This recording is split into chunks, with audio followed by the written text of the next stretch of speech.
स्वागत है दोस्तों आईसीजी स्टार एजुकेशन के ऑनलाइन क्लास में।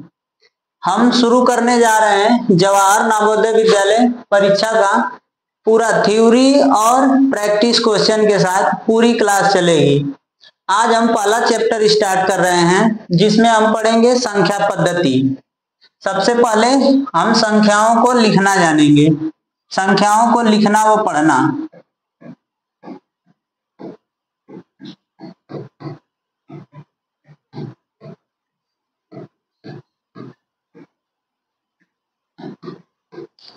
संख्या को लिखना और पढ़ना सीखेंगे जिसमें 3 प्रकार होती है संख्या का। पहला पढ़ेंगे भारतीय संख्या पद्धति, दूसरा पढ़ेंगे अंतरराष्ट्रीय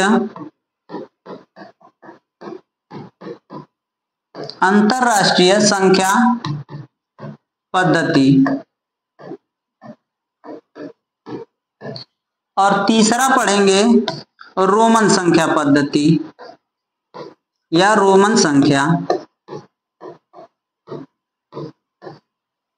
इन तीनों संख्याओं को लिखना और पढ़ना जानेंगे कि कैसे इन संख्याओं को लिखा और पढ़ा जाता है। भारतीय संख्या पद्धति में हम दशमलव भी पढ़ते हैं, इसलिए इसको लिख लेंगे दशमिक संख्या प्रणाली या पद्धति।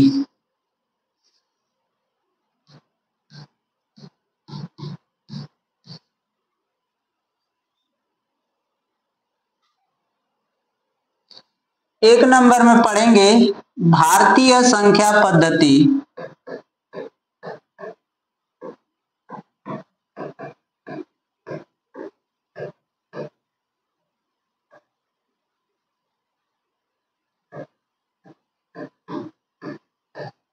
भारतीय संख्या पद्धति में संख्या को कैसे लिखा जाता है और कैसे पढ़ा जाता है सीखेंगे। जैसे एक नंबर है, जैसे ये एक नंबर है, इस संख्या को कैसे पढ़ेंगे और कैसे लिखेंगे, कैसे इस संख्या को बांटेंगे ये सीखेंगे। तो जब भारतीय संख्या पद्धति में पढ़ते हैं तो ये वाला इकाई होता है, इसके बाद ये दहाई होता है, ये सैकड़ा होता है, ये हजार होता है, ये 10,000 होता है, ये लाख होता है, ये 10 लाख होता है, ये करोड़ होता है और ये 10 करोड़ होता है। इसी के हिसाब से इस संख्या में हम इसमें कामा लगाते हैं। इकाई दहाई सैकड़ा के बीच में कामा लगा देते हैं, फिर 1000 और 10,000 के बीच में कामा लगा देते हैं, लाख और 10 लाख के बीच में कामा लगा देते हैं। आगे करोड़ और 10 करोड़ है, फिर इसके आगे अगर संख्या आएगी तो कामा लगाएंगे, नहीं तो नहीं लगाएंगे। तो इस तरह से भारतीय संख्या पद्धति में संख्या को लिखा जाता है और पढ़ा जाता है। अगर इसको शब्दों में लिखने के लिए कहे तो शब्दों में इसे कैसे लिखते हैं। इस संख्या को शब्दों में लिखना के लिए कहे तो शब्दों में लिखते हैं, शब्दों में तो लिखते हैं 12 करोड़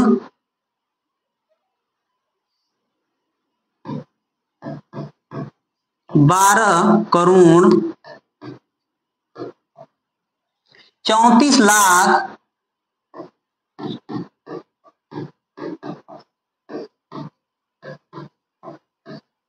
56,000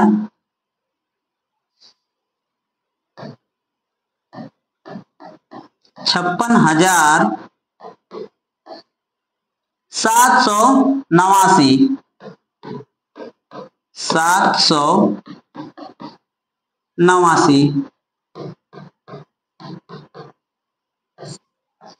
तो इस तरह से हम भारतीय संख्या पद्धति को लिखते हैं और पढ़ते हैं और शब्दों में भी लिखते हैं।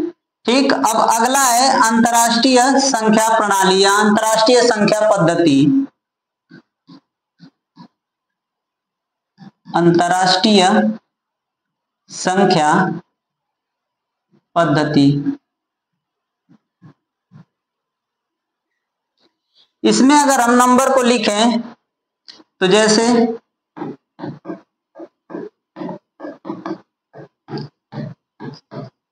ये हमारे पास एक एग्जाम्पल के तौर पे नंबर है 1 2 3 4 5 6 7 8 9। तो इस संख्या को हम अंतरराष्ट्रीय पद्धति में कैसे पढ़ते हैं और लिखते हैं इसको सीखेंगे। इसमें हम लिखते हैं इकाई, दहाई, सैकड़ा, हजार, 10,000। 10,000 के बाद इसमें लिखते हैं 100,000। 100,000। 100,000 के बाद लिखते हैं मिलियन। इसको लिखते हैं मिलियन। मिलियन। फिर मिलियन के बाद लिखते हैं 10 मिलियन।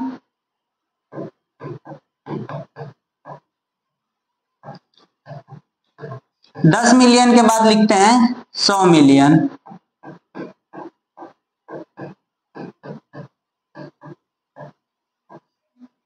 इसमें कामा लगाना सीखेंगे। अगर कहेगा कि अंतरराष्ट्रीय संख्या पद्धति में नंबरों को कामा लगाइए तो कामा लगाते हैं।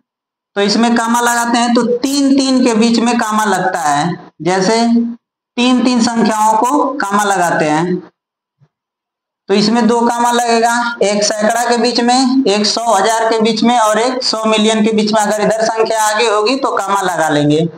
इसको अगर शब्दों में लिखने के लिए कहे कि अंतरराष्ट्रीय संख्या को शब्दों में लिखिए तो हम लिखेंगे 123 मिलियन 123 मिलियन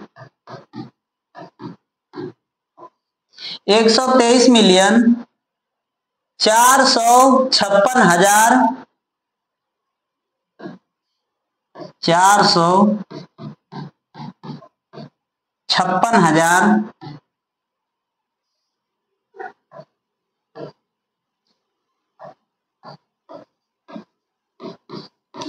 789।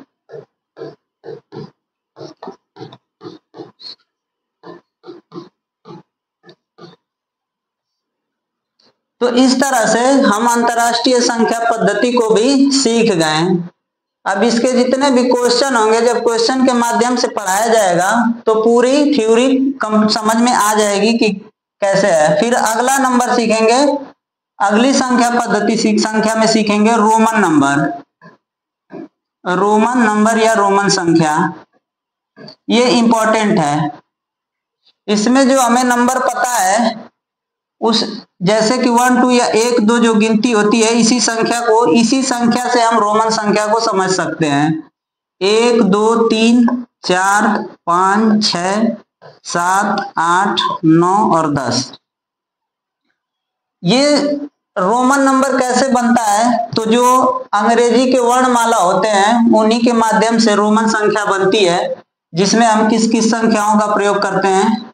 तो I का, V का, X का, C का, M का और IVXCM।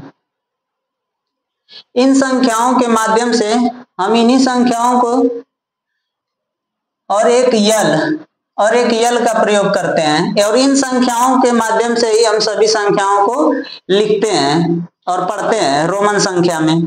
इसमें किसी भी संख्या को, ये जो दी गई संख्या है, इसमें इन संख्याओं को 3 बार से अधिक नहीं लिखते हैं।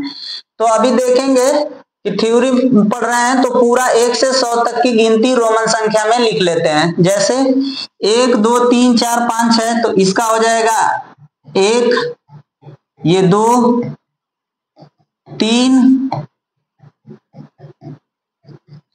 4। अब इसमें इसको समझाएंगे, ये वाली बात, इसकी 4 को ऐसे कैसे लिखते हैं और 5 आगे बताएंगे कि इसको ऐसे क्यों लिखा जाता है।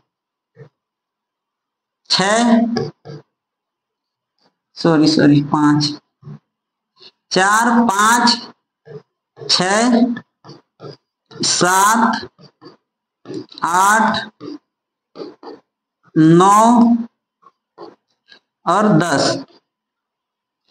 इसी तरह से 11 को 11, 12, 13, 14, 15, 16, 17, 18, 19, 20 इन संख्याओं को लिख लेंगे। तो 11 को लिखते हैं 10 और 1 प्लस 11, 10 और 2 प्लस 12, 10 और 3 13, 10 4 14, 10 5 15, 10 और 6 16, 10 7 17, 10 8 18, 10 और 9 19 और ये हो जाएगा 20।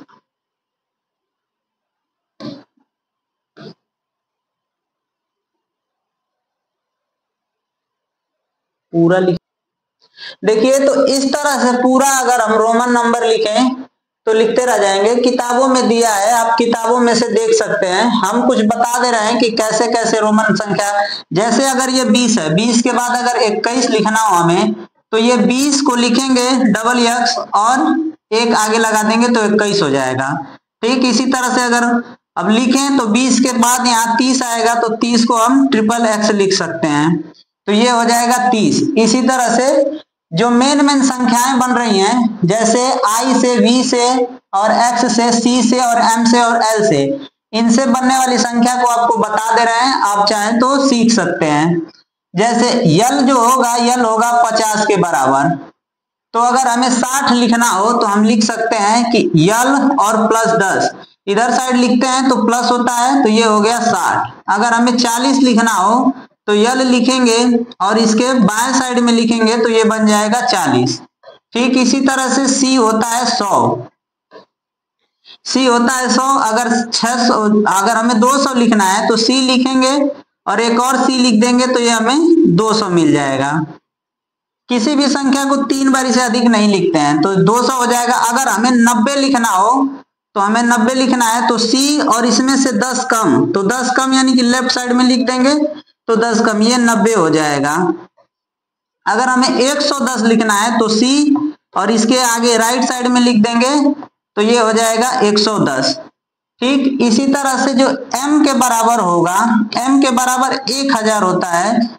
और अगर 1000 लिखना हो, 1010 लिखना हो हमें, 1010 को अगर रोमन संख्या में लिखना हो, 1010 को,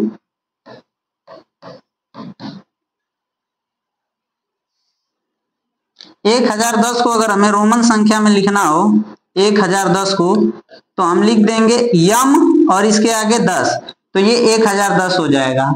इसी तरह से अगर पूरी संख्या को आप लिखेंगे, जो भी नहीं समझ में आएगा नीचे कमेंट कर देंगे तो उसको आपको आंसर दे दिया जाएगा कमेंट बॉक्स में। तो इस तरह से ये रोमन संख्या कंप्लीट हुआ।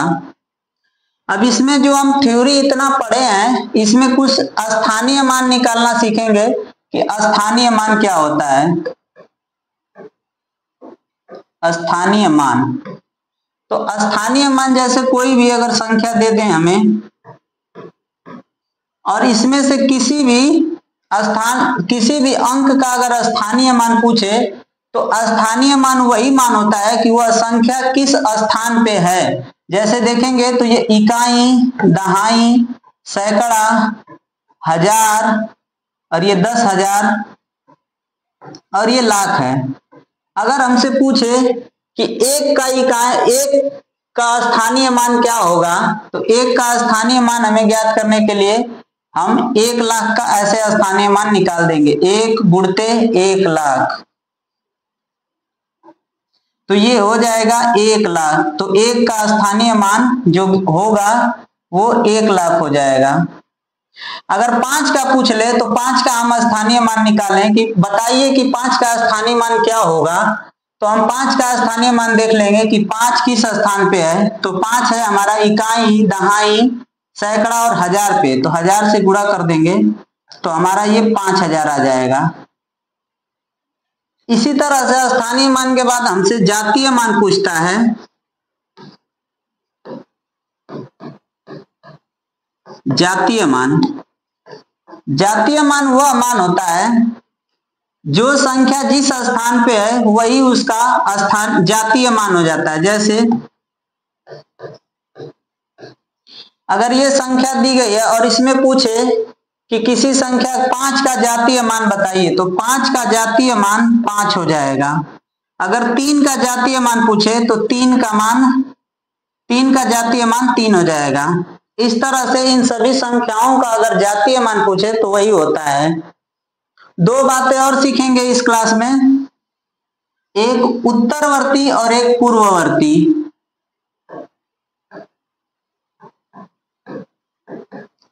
पूर्ववर्ती संख्या।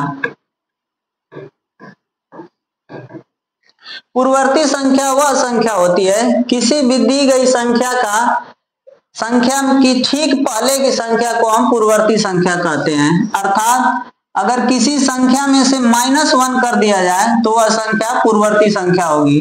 जैसे अगर एक संख्या हमें दी गई है और इसे पूछे कि इसकी पूर्ववर्ती संख्या बताइए, तो हम क्या करेंगे, इसमें से -1 कर देंगे। -1 करने के बाद जो मान आएगा, जैसे 355, यही इसकी पूर्ववर्ती संख्या हो जाएगी। पूर्ववर्ती संख्या जैसे कि अगर कोई भी संख्या दी गई हो, उस संख्या में से अगर 1 माइनस कर देते हैं तो वो उस संख्या की पूर्ववर्ती संख्या हो जाती है। ठीक उसी तरह से उत्तरवर्ती संख्या को हम अनुवर्ती संख्या के नाम से भी जानते हैं। अनुवर्ती संख्या वह संख्या होती है कि जो भी संख्या हमें दी गई है, अगर उस संख्या में से एक को जोड़ दें तो वो जो संख्या प्राप्त होती है वही अनुवर्ती संख्या होती है। जैसे अगर 356 हमें दिया गया है और इसमें हम 1 जोड़ दें तो इसकी जो संख्या का मान आएगा 357, यही इस संख्या का उत्तरवर्ती या अनुवर्ती हो जाएगा।